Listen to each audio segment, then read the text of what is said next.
usted preguntando qué tiene que ver ahí China, Israel, Estados Unidos, George Bush. Bueno, se lo vamos a explicar. Dentro de poco regresarán soldados estadounidenses que ni siquiera habían nacido, por lo que supuestamente o estaban peleando o defendiendo los atentados de Nueva York.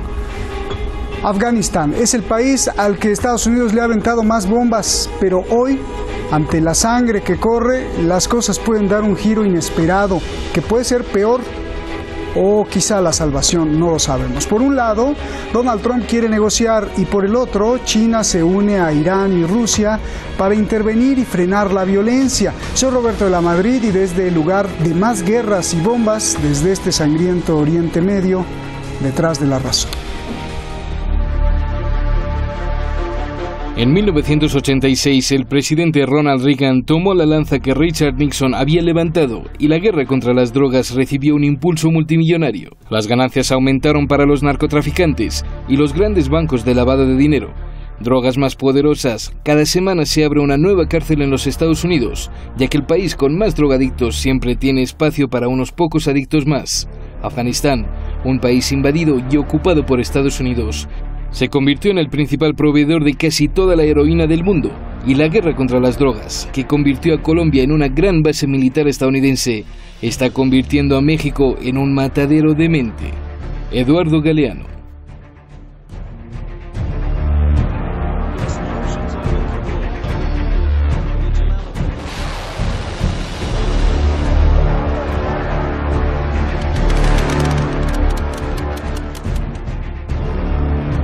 ...18 años y las cosas están peor.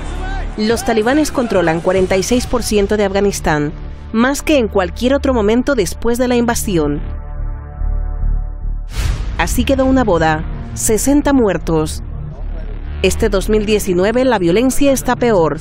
Ataques, explosiones, atentados.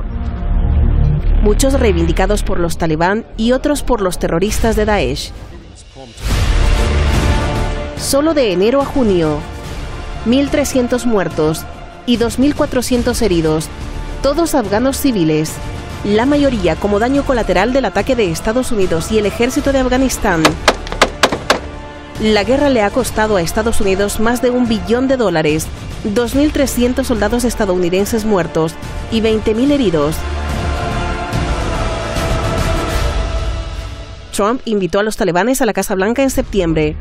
Canceló por un atentado, pero hace unas semanas llegó por sorpresa a Afganistán para anunciar junto con el presidente afgano que el diálogo está abierto para los talibanes.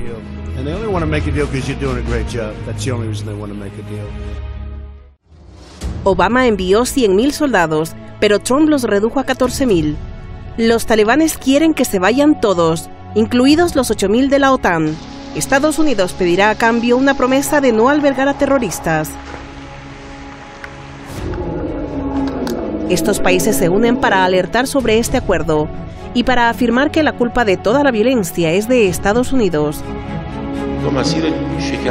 Irán, por su parte, denuncia que Israel y Estados Unidos están además apoyando y financiando a los terroristas de Daesh y que incluso han transportado a los terroristas por helicóptero desde Siria a su nuevo campamento de batalla, Afganistán. بیش از 40 سال است که افغانستان درگیر اشغال خارجی، جنگ داخلی و جنگ با تروریسم است.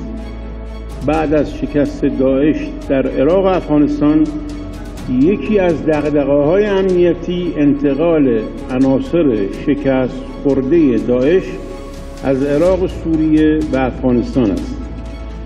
از این سرزمین برای طراحی و سازماندهی و اجرای اقدامات تروریستی خود در داخل افغانستان و همسایگان افغانستان استفاده نمایند.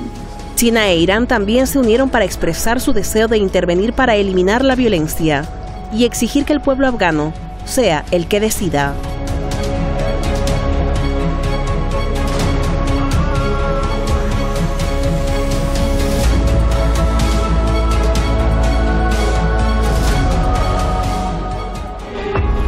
Pues ya vio por qué también está China y ahí pusimos un dragón en el video wall, ahora lo va a ver. Vamos a recibir, muchas gracias como siempre a usted y siempre a usted porque está ahí en las redes sociales. Vamos a recibir al maestro Nicola Jadło, analista internacional allá en Valparaíso. Muchísimas gracias, Nicola, siempre un placer tenerte.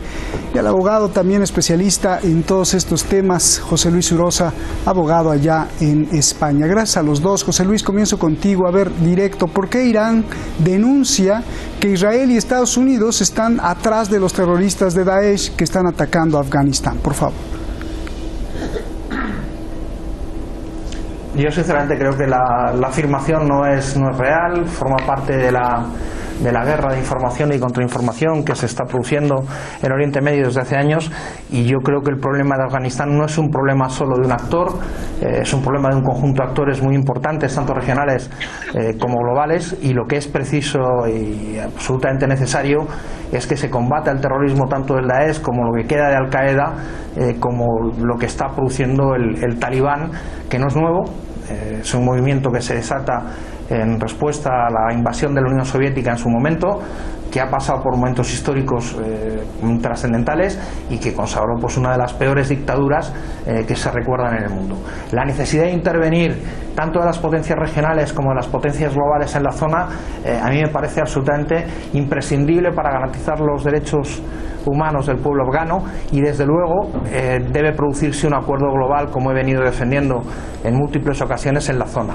No es una cuestión de echar tierra sobre la mesa de nadie, es una cuestión de que los grandes actores regionales y los grandes actores globales que hay implicados en la zona lleguen a acuerdos razonables para poder impulsar un proceso de paz, tras el proceso de paz un proceso de desarrollo razonable, y tras el proceso de desarrollo razonable la instauración de un régimen democrático que permita el respeto a los derechos humanos y sobre todo a las libertades, libertad civil, política, económica, de conciencia y religiosa. Si no se alcanzan acuerdos en esa materia por todos los implicados, seguiremos en una situación absolutamente dramática y echando tierra en la mesa del contrario, y sobre todo sin resolver el problema, con acusaciones cruzadas y con una situación de violencia absolutamente inasumible. Bien, a ver, Nicola, pues tu réplica para saber si esto es una cuestión de que no se pongan de acuerdo todos, y te pregunto por qué las cosas están peor que antes. 43% de los talibanes ahora controlan Afganistán. Es el peor momento después de la invasión del 2001 de Estados Unidos.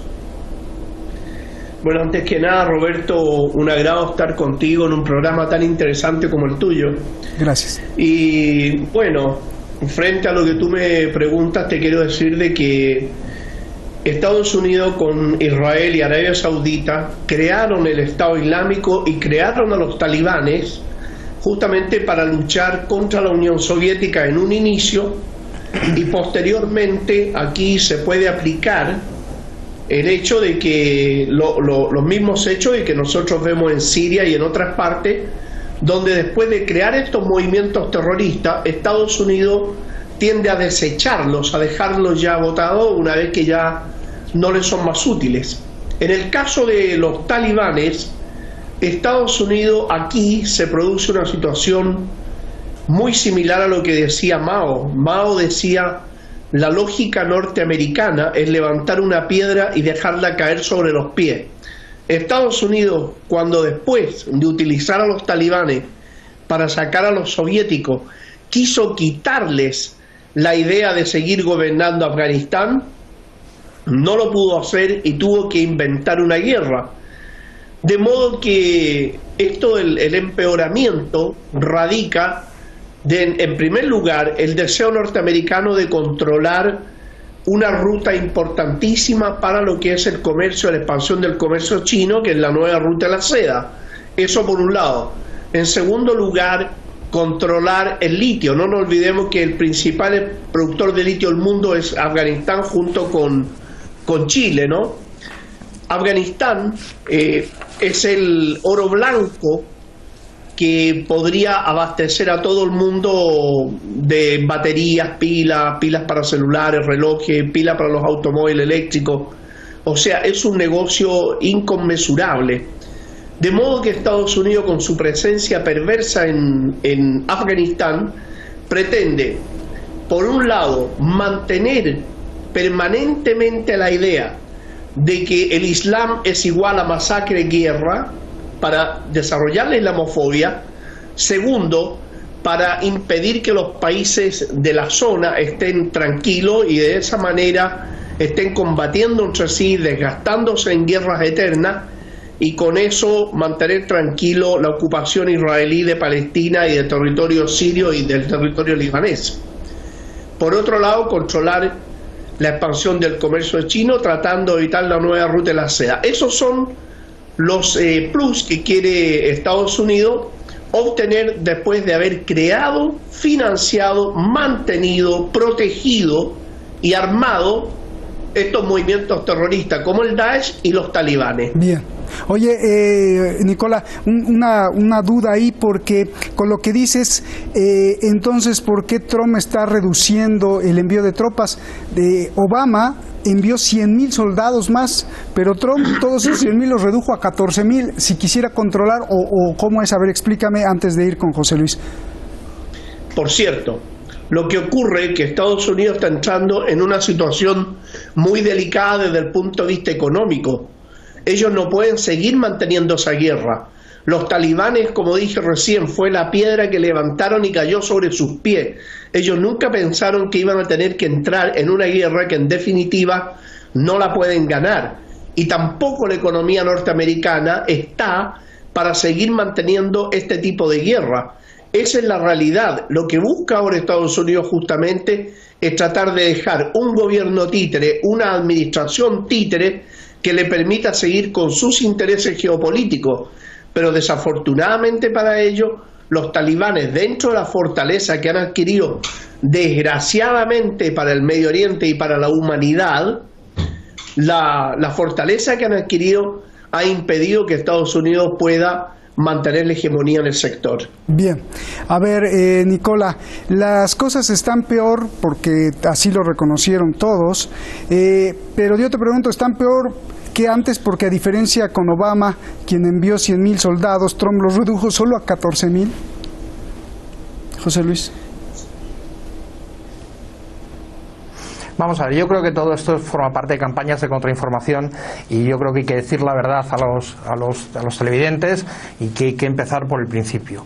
La guerra de Afganistán surge tras la ocupación de Afganistán de la Unión Soviética. Por cierto, decir que Afganistán ha sido un país nunca conquistado. Por sus características del terreno, por sus características morfológicas, nunca ha sido conquistado. De tal manera que no es una novedad, y cuando se ha conquistado, pues han tenido que retroceder los que han conquistado el país, por cuanto es un país prácticamente imposible de llevar a cabo una conquista y sobre todo mantenerla. Dicho esto, hay que empezar por el principio, como decía. La intervención tanto de Estados Unidos como de otras potencias internacionales en Afganistán viene como consecuencia de la invasión de la Unión Soviética. Decir que Estados Unidos financió en un primer momento a los talibanes, incluso algunos agentes de Arabia Saudí, no es faltar a la verdad. Aquí hay una clave que nadie desvela, o que casi nadie quiere hablar, y es que el nacionalismo, los nacionalistas afganos, encabezados por el general Massoud, que era la única esperanza del pueblo afgano de intentar conseguir un régimen de una cierta libertad política, económica y social, pues se frustró con su asesinato. ¿Quién ordena el asesinato de Massoud? Porque eso derivó y efectivamente puso encima de la mesa el desarrollo y la expansión de los talibanes. Decir que Estados Unidos en un momento determinado financió al talibán en la guerra contra la Unión Soviética es probablemente cierto. Ahora, que después haya sido el responsable de las consecuencias que los talibanes, Al-Qaeda y Daesh hayan producido en la zona, a mí me parece no solo aventurado, sino simplemente una manipulación informativa. Dicho esto, sorprende el argumento de que, hombre, Estados Unidos combate al talibán y resulta, ¿quién está financiando al talibán ahora? ¿Quién es la potencia, o cuáles son las potencias que están financiando al talibán para mantener la situación que hay? En cuanto después al tema de que Estados Unidos retira las tropas porque la situación económica tiene una situación económica delicada, bueno, yo creo que no responde a la realidad. No solo no responde a la realidad, sino que el desarrollo económico estadounidense en los últimos años ha sido completamente espectacular. Cualquiera que vea los mercados financieros y la evolución de los índices más importantes de Estados Unidos, sea el Dow Jones, sea el Nasdaq o sea el propio S&P 500, pues se da cuenta de lo que estamos hablando. Llevan un periodo de crecimiento absolutamente impresionante, y la economía americana no solo solo no ha empeorado, sino que ha mejorado. Por cierto, si hubiera que hablar de otro factor geoestratégico, la ruta de la seda, lleva razón mi contertulio, que es una de las cuestiones más importantes que están encima de la mesa en este puzzle que hay en Oriente Medio y especialmente en Afganistán. China no atraviesa los mejores momentos económicos y la burbuja monetaria que tiene y en materia de construcción es completamente impresionante. De tal manera que yo creo que los análisis que hay que hacer son los que hay que hacer. Y además hay fuerzas en ese país que están condenando al país a una guerra permanente. Y hay agentes regionales y hay agentes globales que deben ponerse de acuerdo si se quiere llegar a un gran pacto que posibilite en un acuerdo multilateral la paz, el desarrollo y la democracia. Oye, José Luis, con lo que explicaste de la ruta de la seda, que también nos los explica Nicola, es la razón por la que ahora China se suma a Rusia, Irán, Tayikistán, Uzbekistán para tratar de calmar las cosas, porque es un factor importante para China. Pues claro, porque estamos ahora mismo en una política, y lo hemos hablado mucho, la doctrina exterior de todos los países en general, actores globales y regionales, ha cambiado muchísimo. Estamos en una situación de realpolitik, de buscar amigos y aliados más allá de situaciones de defensa y desarrollo de determinadas políticas. Y por tanto la ruta de la seda es un argumento principal y fundamental. Como lo son efectivamente otras situaciones. Uno solo tiene que ver cuál es el papel de los agentes regionales en los distintos conflictos que hay y resulta que algunos agentes que están perfectamente aliados en algunas zonas y por algunos motivos, pensemos en Qatar y su producción de gas, pues en otros lugares como el Yemen están pegando tiros y tirando bombas de la mano. El conflicto Arabia Saudí-Qatar en Qatar por el tema del gas, la intervención de Irán, de Turquía, de todos los agentes regionales importantes. No olvidemos que estamos en una situación de realpolitik, de intereses puramente, de defensa de intereses puramente, en muchos casos, nacionales y comerciales. Y desde ese punto de vista, desde luego, claro, la ruta de la seda es un factor de trascendencia importantísimo. Déjame no olvidemos que China es una dictadura absolutamente feroz en lo político, que no respeta los derechos humanos y que, hombre, entre otras cosas, cobra hasta las balas de los que fusila. Bien, a ver, Nicola, yo veía, ya ni te pregunto porque yo veía que había ahí muchas precisiones que querías hacer para ir construyendo o deconstruyendo las cosas. Por favor, Nicola. Bueno, en primer lugar, yo no sé de dónde él obtuvo la cifra del desarrollo espectacular económico norteamericano. Estados Unidos tiene 50 millones de pobres. Tiene un déficit calculado de 450.000 millones de dólares.